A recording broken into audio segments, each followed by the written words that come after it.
Bom dia, boa tarde, boa noite para todos aqueles que estão nos assistindo já nesse momento e que vão nos assistir no futuro. Bom, essa gravação ela fica aqui, né, registrada, essa aula ela fica registrada.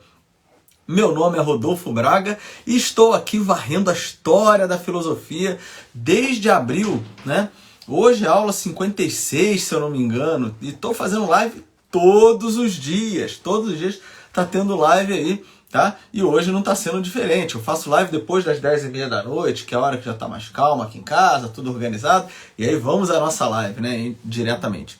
Bom, nós acabamos o Aristóteles ontem. Eu iria fazer um resumo do Aristóteles, mas eu pensei bem hoje, eu falei assim, vou fazer resumo do Aristóteles não, porque tá lá, tá registrado. Eu fiz um resumo sobre Platão, depois até fiquei arrependido, mas assim, tá lá também o Platão. Tá lá o Platão, né? Hoje eu terminei o Aristóteles ontem, tudo, assim, vamos dizer, eu consegui varrer boa parte da filosofia aristotélica, mas lá na frente eu pretendo dar alguns cursos sobre algumas coisas específicas do Aristóteles, tá? Mais lá na frente. Mas agora eu estou fazendo aquilo que eu chamo de introdução ao que há de essencial na história da filosofia. Por que introdução ao que há de essencial? É porque eu não estou, sem falsa modéstia aqui, eu não estou fazendo filosofia num nível que eu consideraria universitário plenamente. O que eu estou fazendo aqui é uma boa introdução, modéstia à parte agora de fato, uma boa introdução à filosofia para aqueles que querem ir para um nível superior num bom nível. Porque, infelizmente, as pessoas chegam no nível superior sem saber muitas coisas e tendo uma falsa noção do que é filosofia, infelizmente. Porque acho que filosofia começou, sei lá, na semana passada, no último filósofo da moda. Sei lá no Leandro Carnal, né? No Clóvis de Barros, ou então naquele Mário Sérgio Cortella. Então, assim, as pessoas acham que filosofia é aquilo dali. Não é. Tô rindo de triste que é o negócio, né? Enfim, hoje, como nós acabamos o Aristóteles, hoje nós vamos iniciar aqui, eu vou, na verdade, assim, vou retroceder um pouco, mas eu vou explicar o porquê que eu vou retroceder. Eu vou retroceder, hoje eu vou retroceder, amanhã também eu vou retroceder. Mas eu gostaria de explicar especificamente por que eu estou retrocedendo hoje, tá? Pelo seguinte, por que eu vou retroceder? Porque eu vou falar de socráticos menores. Normalmente esses socráticos menores, eles são estudados, vamos dizer assim, depois do Sócrates, para depois entrar no Platão, e aí abrir o Platão como um todo, depois o Aristóteles como um todo. Mas por que eu não, vamos dizer assim, por que eu não comecei, não falei desses socráticos menores lá quando eu terminei o Sócrates, depois eu falei sobre Platão? Porque, na minha opinião, não é que eles vêm depois do Aristóteles, não. Todos eles são até anteriores a Aristóteles, porque foram discípulos de Sócrates diretamente, coisa que Aristóteles não foi, apesar do Aristóteles ser considerado um socrático maior. Mas é porque ele recebeu a filosofia do Sócrates por meio de Platão, como nós já comentamos aqui. Tá? E pôde avançar na sua própria filosofia também, colocou um monte de coisa dele ali, de estudo dele particularmente. Mas por que então eu não coloco eles ali? Porque, veja bem, eu gosto de entender, vamos dizer assim, a filosofia do Sócrates como uma continuidade no Platão e um desenvolvimento absurdo no Aristóteles, como nós vimos. Tá? E esses socráticos menores, eles, vamos dizer assim, eles não têm um desenvolvimento tão genial quanto Platão e nem quanto Aristóteles. Então, se eu falasse desses socráticos menores ali logo depois do Sócrates, para depois falar do Platão e do Aristóteles, eu iria quebrar a sequência de ideias para, vamos dizer assim, para mostrar de fato o que foi a filosofia socrática como um todo. Tá? A filosofia socrática no seu, vamos dizer assim, na sua pujança máxima. Então, por isso que, ao invés de eu ter falado dos socráticos menores logo depois do Sócrates, apesar deles terem convivido com Sócrates especificamente, eu prefiro falar sobre eles depois do Aristóteles por essa razão. Primeiro que senão nós quebraríamos ali a dinâmica do pensamento socrático do ponto de vista, vamos dizer assim, mais pujante. E segundo, por que eu prefiro falar deles depois? Porque esses socráticos menores, eles vão influenciar algumas escolas que vão surgir depois do Aristóteles, como nós vamos começar a ver na segunda-feira. Na segunda-feira, de fato. Tá bom? Então, vejam, são essas duas razões. A primeira é porque para não ter uma quebra na força do pensamento socrático. E a segunda razão é porque estes filósofos eles vão influenciar mais o helenismo do que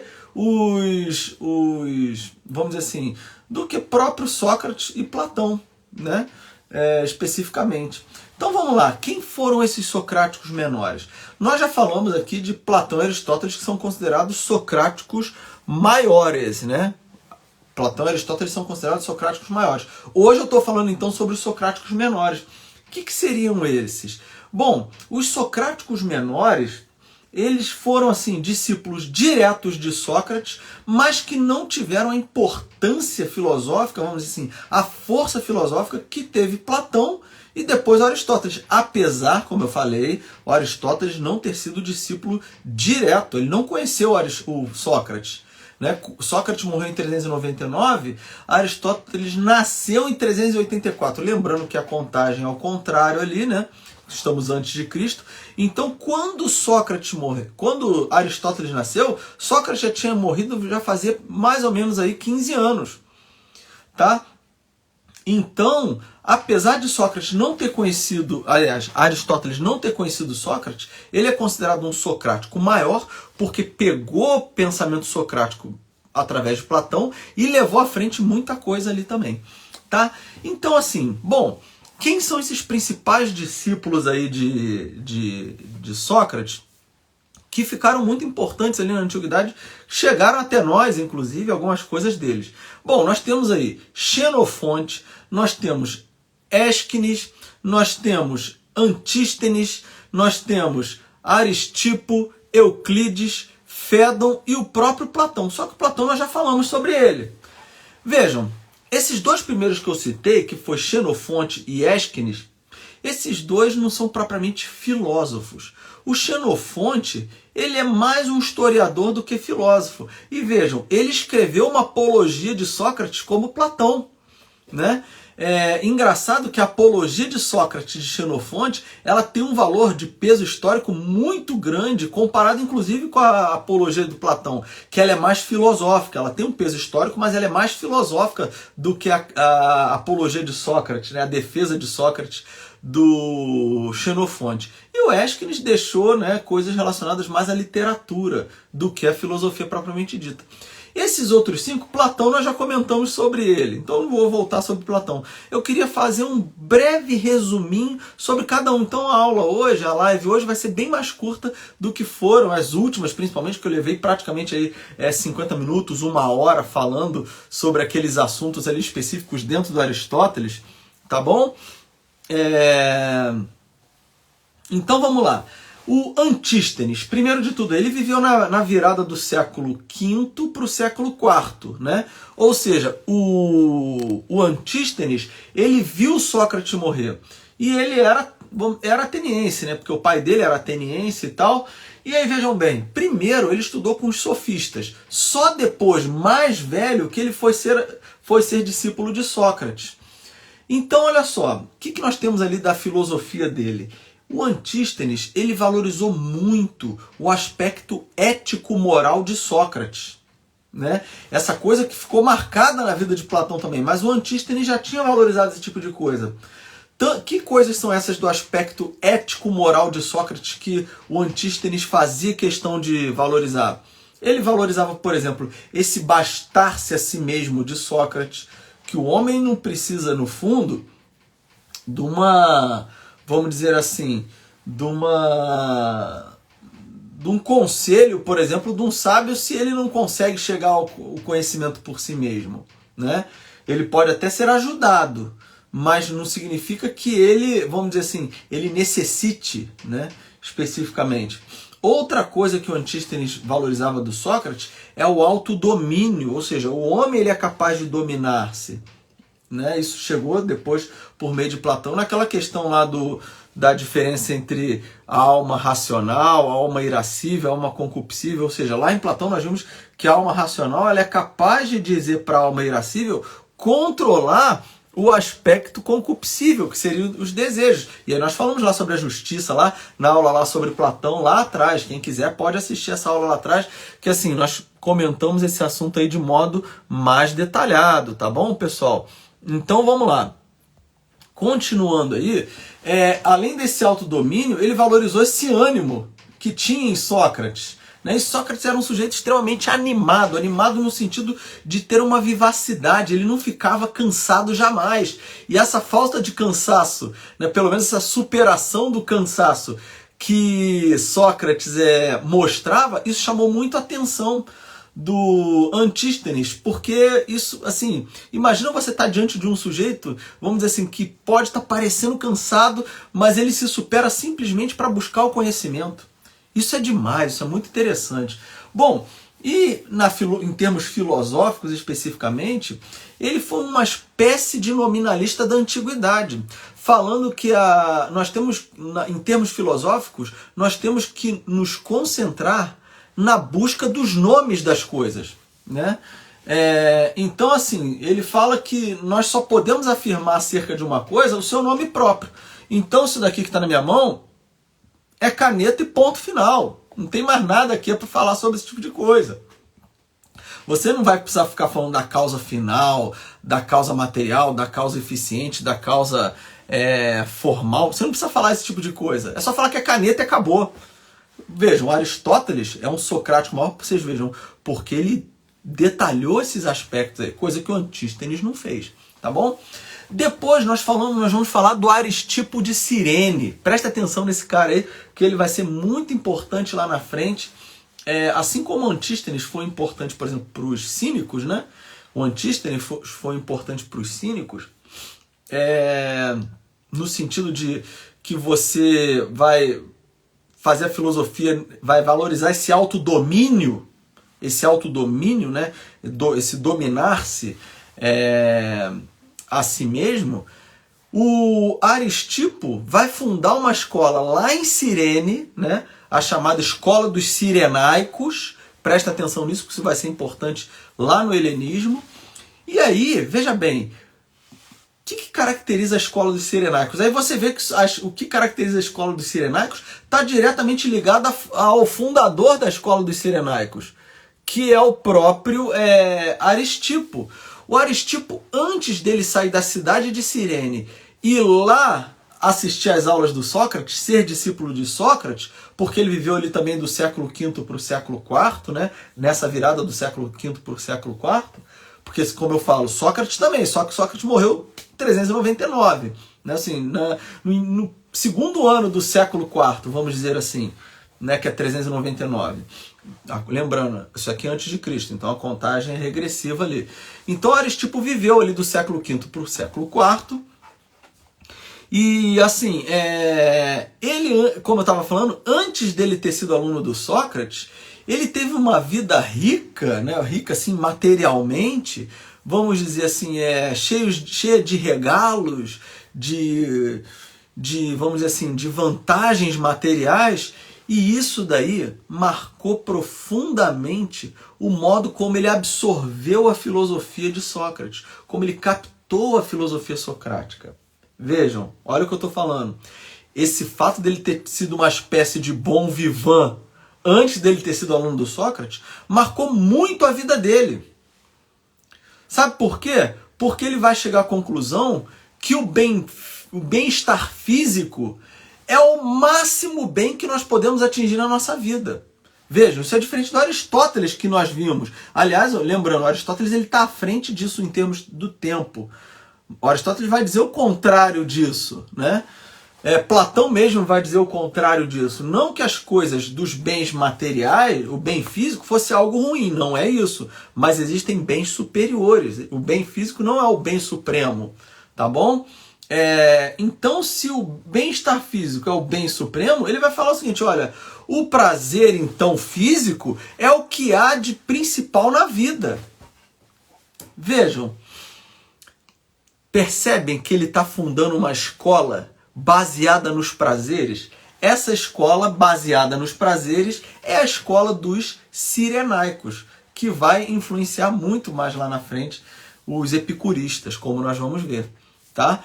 Então vejam, o Antístenes, com a influência dele com relação a essa questão do autodomínio dos cínicos, né, que vai influenciar futuramente os cínicos, por sua vez, vão influenciar muito lá os estoicos lá no helenismo.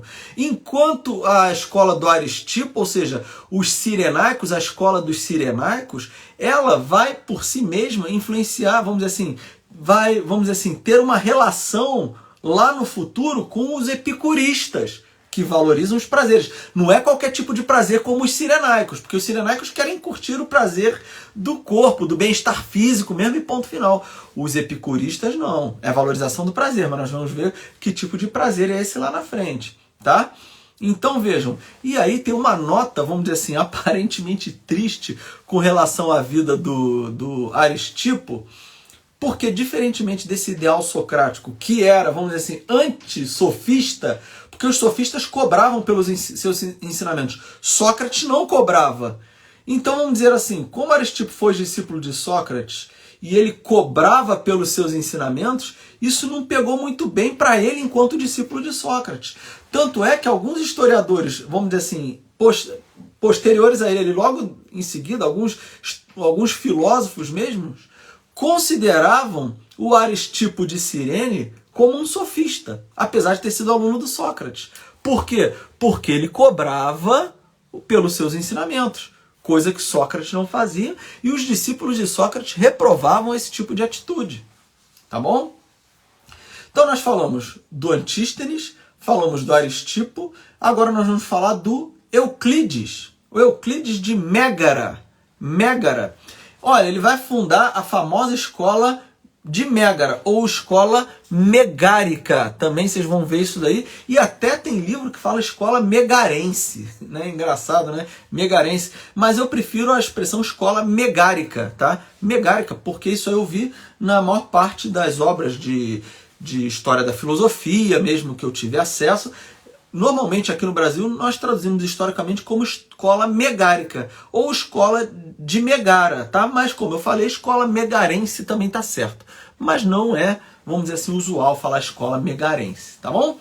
Então vejam, o Euclides de Mégara, ele funda essa escola e o próprio Euclides, ele foi aluno de Sócrates. Ele saía de Mégara, ia para Atenas para ter aula com Sócrates, e um dado curioso em termos da vida dele é que como teve uma treta lá entre Atenas e Mégara, ele não podia...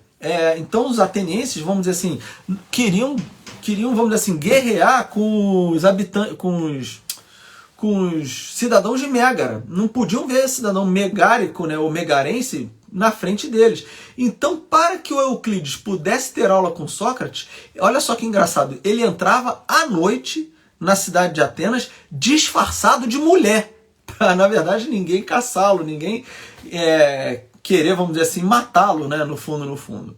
Mas então, como ele saía da cidade dele, né, ele frequentou Atenas durante uma época só para conhecer Sócrates e a sua filosofia, e aí, apesar dele ter sido aluno de Sócrates, ele oscilava entre a filosofia de Sócrates e a filosofia de Parmênides, tá? Ele não foi um socrático, assim, vamos dizer, puro sangue. Então ele frequentava Sócrates, mas ele tinha certas ideias do Parmênides, lá da ausência do movimento, das coisas fixas. Por isso que para ele, olha só, para o Euclides, ele vai falar sobre o bem, que foi um tema que Sócrates tratou. E não sobre o bem que Sócrates tratou, ele vai considerar o bem, aquilo que é o bem supremo. Ele vai falar que o bem, ele é inteligência, ele é sabedoria e ele é Deus. Sob certo aspecto, isso já estava em Sócrates. Mas o Euclides, ele faz questão de enfatizar isso. Ou seja, aquilo que é o bem máximo, ele é inteligência máxima. Ele é sabedoria máxima. Ele é o próprio Deus. Tá? E esse bem, ele vai falar que é o uno. né? É o uno. E aí tem um aspecto do Parmênides aí, dos Eleatas, né? Existe um aspecto do Parmênides aí de falar que, né, lembra do Parmênides? Nós falamos lá atrás. Parmênides diz: o ser é e o não ser não é. Ou seja, só existe o ser. Só existe essa unidade do ser. Ora, então se o bem... Por isso que eu falei que ele oscila entre o socratismo, né? Falando entre a perspectiva do Sócrates, falando o quê? Do bem, da inteligência, da sabedoria de Deus, mas ele fala que esse bem ele é uno, né? É uno por quê? Porque está relacionado ao ser, nesse sentido. Ou seja, é uma identidade do bem com o próprio ser, do bem com o próprio bem, né?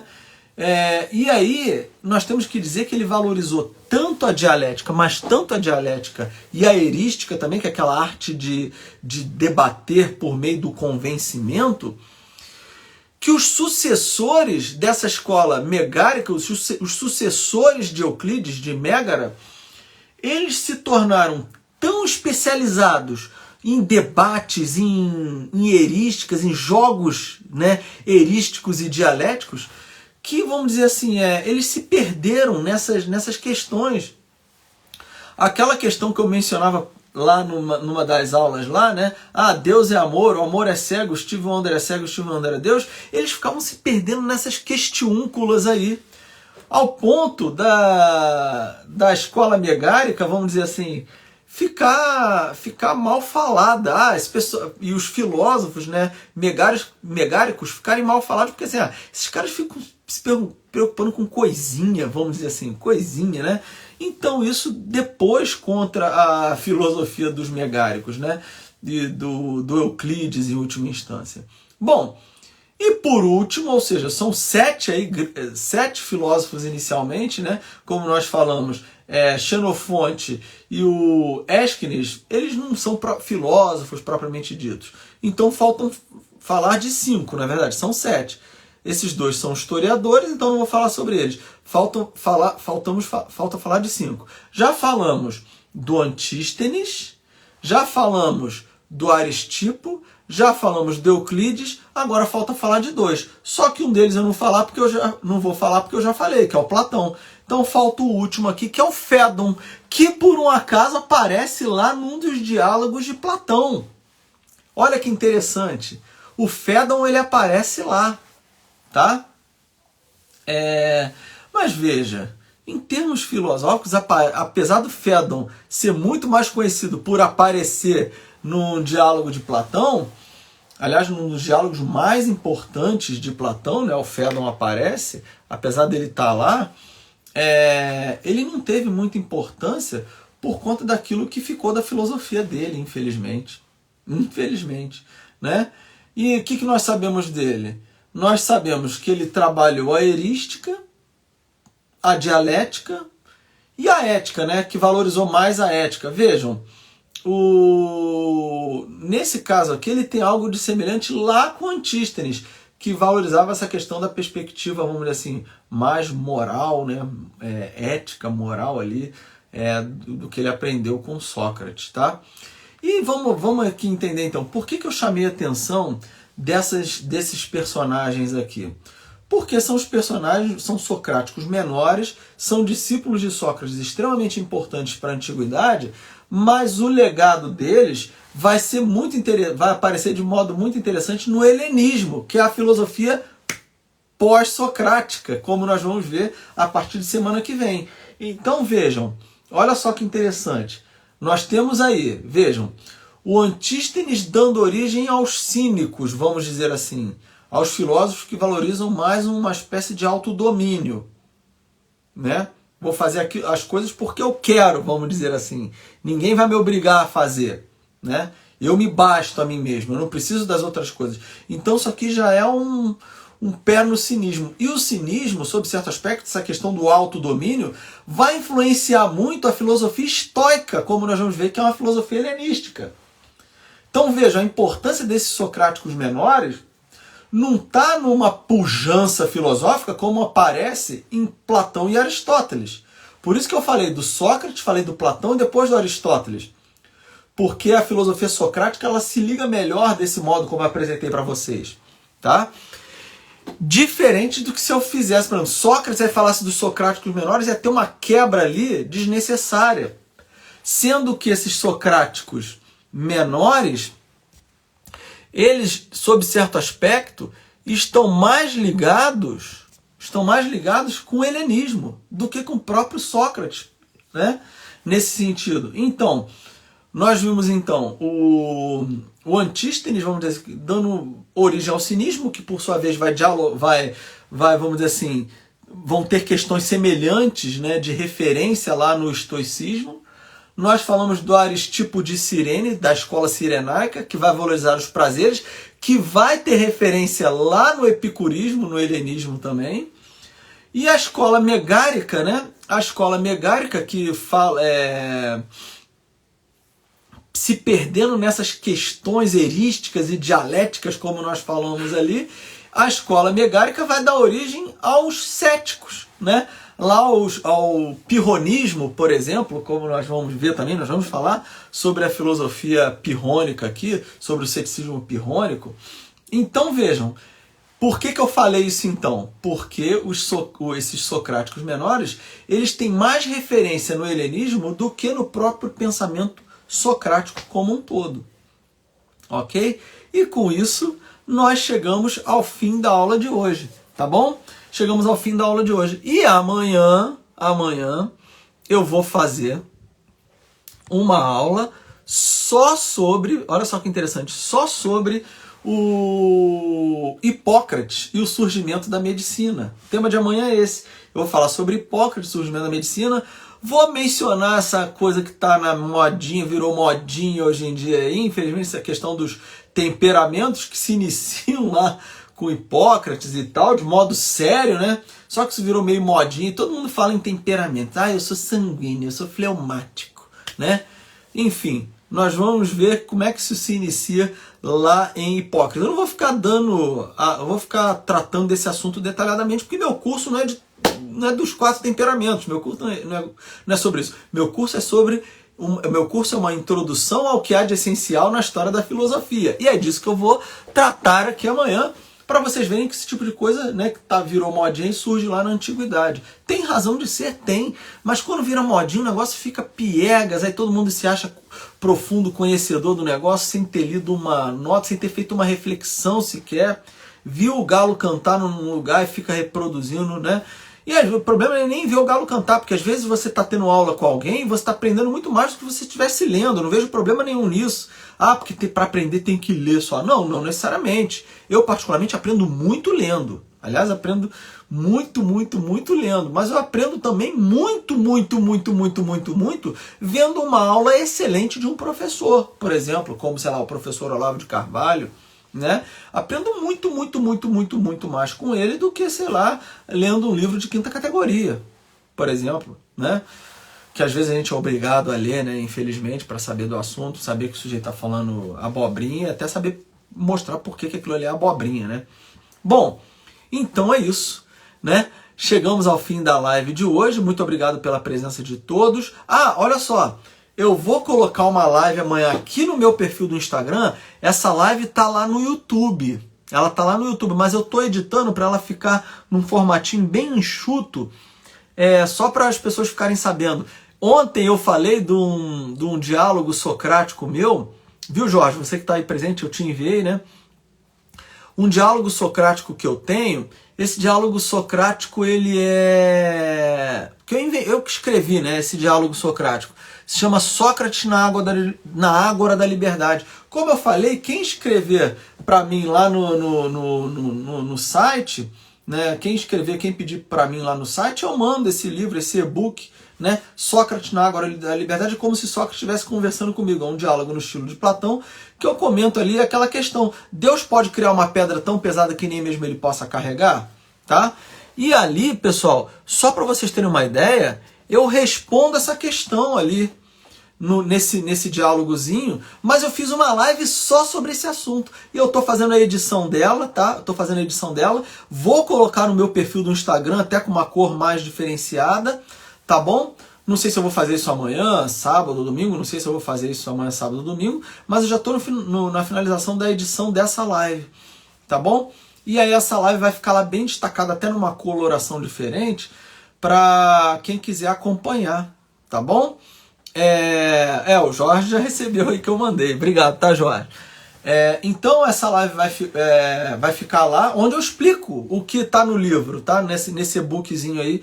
Eu explico ali em termos filosóficos, o e-book está em termos, vamos dizer assim, mais de diálogo, mas eu explico ali nessa live esse assunto aí, tá bom?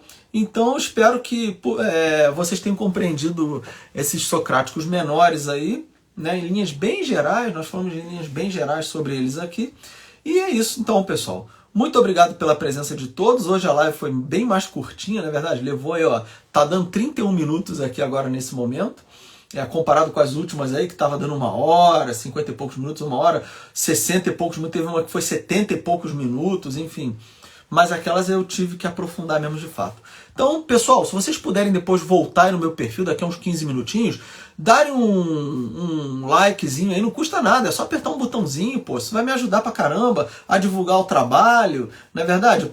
Puder clicar ali no aviãozinho ali para poder compartilhar as lives, compartilhar os stories, né? Falando assim, pô, aqui ó, tem uma aula de filosofia bacana aqui, tá bom? Isso vai ajudar pra caramba a divulgação do trabalho e mais gente conhecer. Então, se você quiser conhecer melhor o trabalho também do nosso site, é só visitar lá www.academiaareté.com.br. Lá você vai ter maiores informações sobre o Clube de Debate e Oratória que se iniciou lá, onde eu vou trabalhar a arte de bem falar, de bem argumentar, para que as pessoas possam praticar mesmo esse tipo de coisa, tá bom? Visita lá então. Visita também o nosso canal no YouTube, tá? Academia Areté. É só procurar por Academia Areté no YouTube, no Facebook, no Spotify, no Instagram mesmo. Mas é claro que aqui no Instagram eu tô fazendo sempre no meu perfil. Tô dando um destaque aqui para fazer no meu perfil, porque as pessoas me conhecem mais do que o perfil da Academia Areté. De repente um dia lá no futuro eu até faço pela Academia Areté, mas acho que eu não vou fazer não. Vou fazer sempre aqui pelo meu perfil mesmo e depois eu coloco no YouTube, no canal da Academia Areté. Pessoal, é isso então. Muito obrigado a todos pela presença e que tudo seja feito para a maior honra e glória de nosso Senhor Jesus Cristo. Tchau, tchau. Valeu, pessoal.